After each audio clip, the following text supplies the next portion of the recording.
Əməkdar artist Rafael İskəndərov məhəllə filminin çəkiliş məkanlarını ziyarət edib.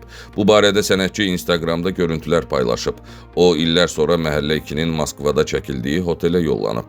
Layihədə qüdrət obrazı ilə yadda qalan sənətçi ekran işinin lentə alındığı oteldən video paylaşaraq bu sözləri yazıb. Bu film komediya janrında çəkilib, amma bilmirəm siz necə, mən son zamanlar bu filmə baxanda çox kədərlənirəm ifadəsini işlədib.